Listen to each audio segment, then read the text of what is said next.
Thanks for watching Voice of Islam. Sheikh साहब के बयानात के लिए लाइक, शेयर एंड सब्सक्राइब करें। बिस्मिल्लाहिर्रहमानिर रहीम।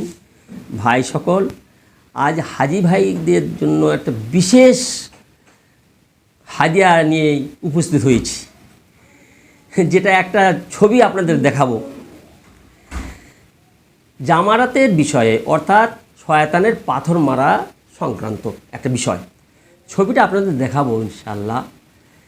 কি দৃশ্য দেখলে অবাক হয়ে যাবেন। আসল প্রসেস পদ্ধতিটা আপনারা শুনে নেন। যেদিন আপনারা মুজদালিফা থেকে একেবারে আউয়াল ওয়াক্তে ফজরের নামাজ টামাজ পড়ে নিয়ে 10 তারিখে আপনারা আসছেন মিনার ময়দানে শয়তানের পাথর মারার জন্য। আমি তখন বিস্তারিত ভিডিও বলে দিয়েছিলাম যে 70 থেকে 80টা কাঁকর তুলে নেবেন বা পাথর। এদের পাথর বলা ঠিক হবে না, কাঁকর বলা দরকার। কাবুলি ছড়ার থেকে একটু বড় হবে, আর এই বড় পাথর বা চপের থেকে ছোট হবে। এইরকম ধরনের কাঁকর বা যদি পলের পাথর এতটুকু ছোটো ছোটো কুড়িয়ে নেবেন। লাগবে 49টা, নিতে হবে আপনার কিন্তু 70 থেকে বেশিটা। কারণ এই ব্যাগের ভিতরে থলের ভিতরে বার করার সময় যদি পড়ে যায়, আবার কখনো ভুলে 2-3টে একসঙ্গে নিক্ষেপ করে থাকেন, তখন কিন্তু জানবেন ওইটা একটাই নিক্ষেপে পরিগণিত হবে। মশলা বলে দিচ্ছি, এই জন্য বেশি করে নিতে হয়। লাগবে এতটুকু 49টা।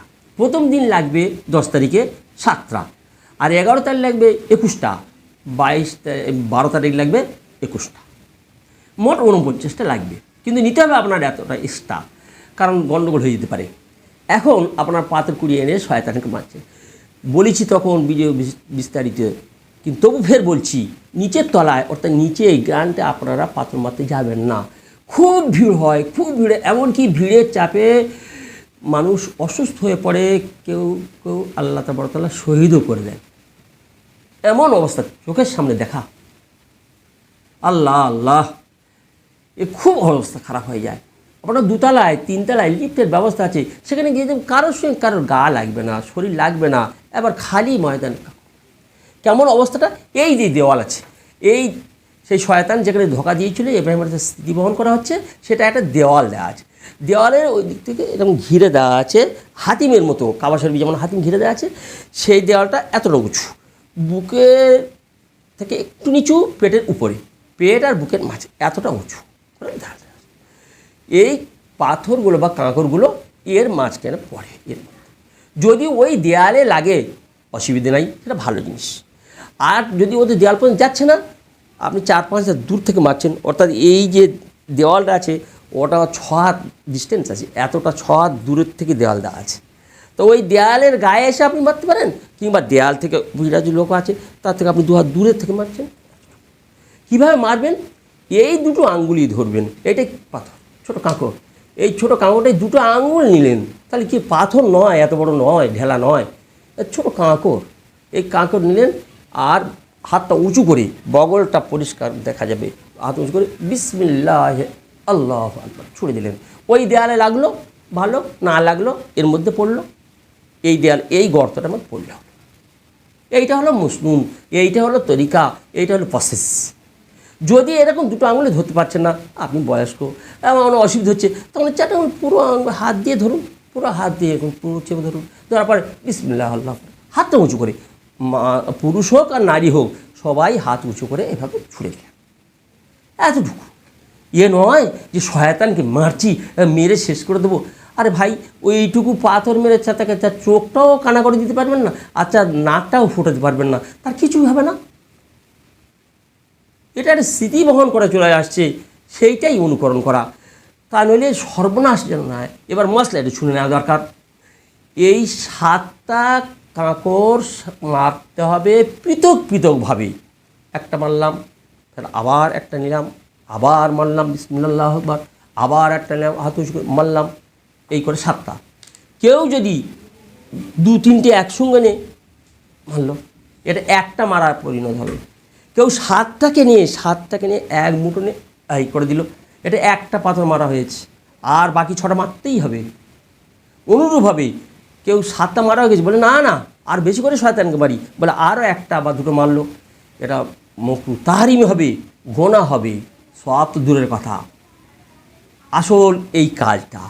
কিন্তু আমাদের হাজি ভাইদের কিছু কিছু হাজি ভাই আছেন, এমন অবস্থা হজ থেকে ফিরে আসার পরে গল্প দেওয়া, তার কি গল্প দেবে, সে গল্পর কোনো ব্রেক থাকে না। সবার কাছে, জানিস আমি শয়তানকে কি করে এসেছি, শয়তান আর দুনিয়ায় নেই, তাকে আমি জাহান্নামে পাঠিয়ে দিয়ে চলে এসেছি। হ্যাঁ, সে কী কথা, তাই নাকি? মানে বড় বড় এত বড় করে ঢেলা নিয়ে গেছিলাম, তারপরে সাতটাতে যা কষিছি যা সাবার করে দিয়েছি, তারপরেও পর্যন্ত জুতো আর রাখি নেই, জুতো দিয়ে তাকে শেষ করে দিয়ে এসেছি। গল্প, কত গল্প, আবার বাস্তব চিত্রটাকে আপনারা দেখাবো ইনশাল্লাহ। কি অবস্থা করছেন দেখুন। এটা 11 তারিখে, 10 তারিখে ওই প্রথম বড় শয়তানকে মেরে যাওয়ার পরে কোরবানি করেছে, নেড়া হয়ে গেছে। এইবারে হাজি সাহেবের নেড়া, আর বয়স্ক, 60-এর ঊর্ধ্বে বয়স, বেশ দাঁড়িয়ে আছে আর নেড়া হয়েছে, কেমন অবস্থা দেখাচ্ছে। আর একটা ব্যাগ এই মানে কাঁধের মধ্যে গলার ভিতরে গলিয়ে নিয়ে আর পাছায় লটকেছে, আর আবার পাছায় আবার সেই কি বলে বেল্ট ভালো করে বেঁধেছে, মানে একবার হবু ধবু, একবার কেমন অবস্থা হয়েছে, আর 60-এর ঊর্ধ্বে বয়স। সেই ব্যক্তির চিত্রটা কি আপনাদের সম্মুখে আমি দেখাচ্ছি।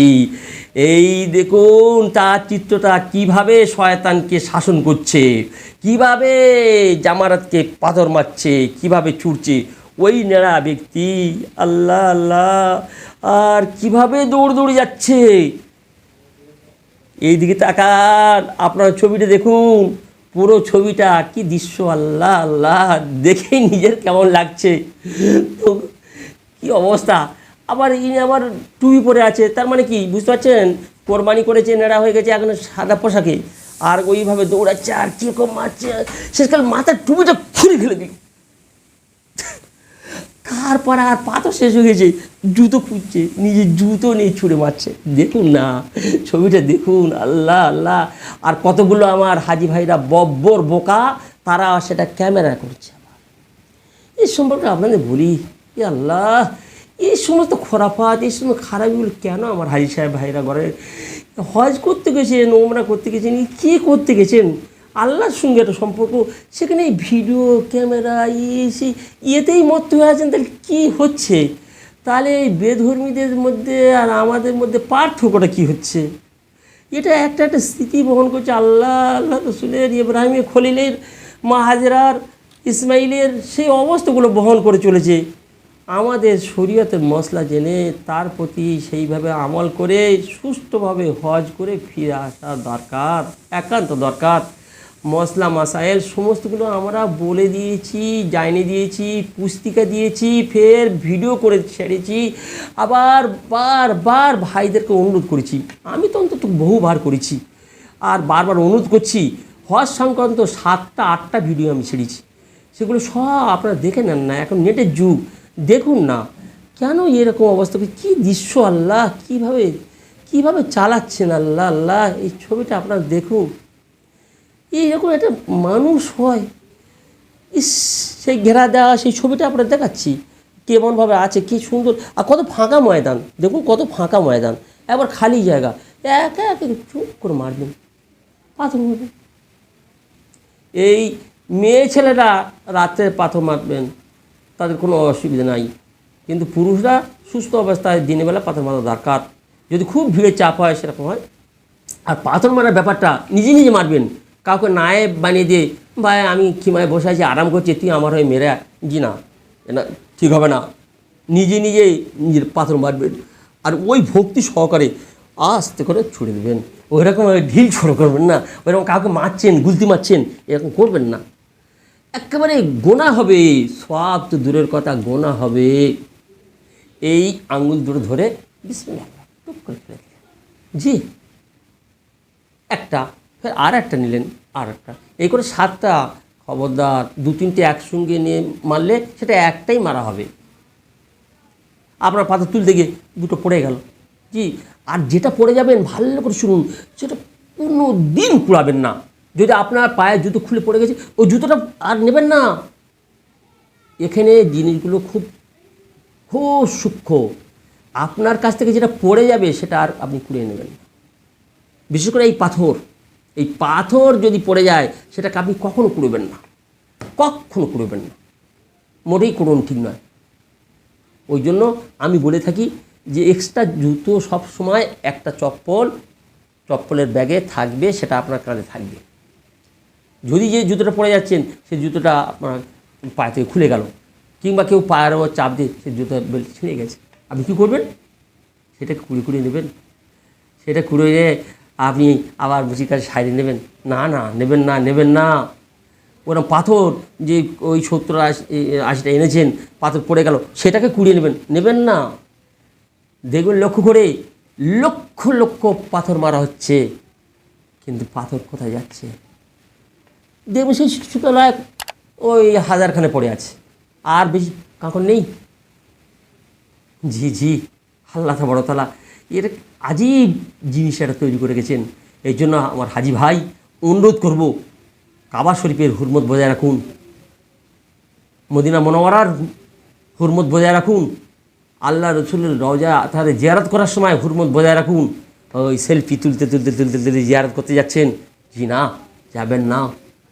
এই সমস্ত কারবারগুলো ছাড়ুন, মোবাইল ব্যবহার করতে দূর থাকুন। হ্যাঁ, মশলা মারার জন্য এখন নেটের যুগ, আপনারা নেটগুলো এগুলো দেখুন, যেটা জানার দরকার। জি, কমেন্ট করুন, ফোন করুন, যেটা দরকার। তার ছবি দেখা ভালো নয়। মিনার ময়দান যাচ্ছেন, তার মর্যাদা দেন। আরাফা যাচ্ছেন, তার মর্যাদা দেন। আরাফা আল্লাহ কি জিনিস, সেখানে কী না দোয়া কবুল হয়, সেখানে আরাফার দিনের রোজা, আরাফার দিনের কী ইবাদত আমাল আজ আমাদের সম্মুখে। বিশেষ করে এই পাথর মারার ব্যাপারটা আপনাদের বললাম, খুব লক্ষ্য রাখবেন, আর সেইভাবেই সুন্নত তরিকায় এই পাথর মারবেন, আর প্রত্যেকটা ভাইয়ের জন্য দোয়া করবেন। আর হাজি সাহেবদের ওসিলায় উম্মতে মুহাম্মাদীর সমস্ত ফিতনা ফাসাদকে আল্লাহ পাক হেফাজত করে, বিশেষ করে ইন্ডিয়ার মানুষকে হেফাজত করে, আমাদের সেই সরকার আমাদের এসেই সুষ্ঠুভাবে আমরা ইন্ডিয়ার মানুষগুলো যেন পরিচালিত হতে পারি।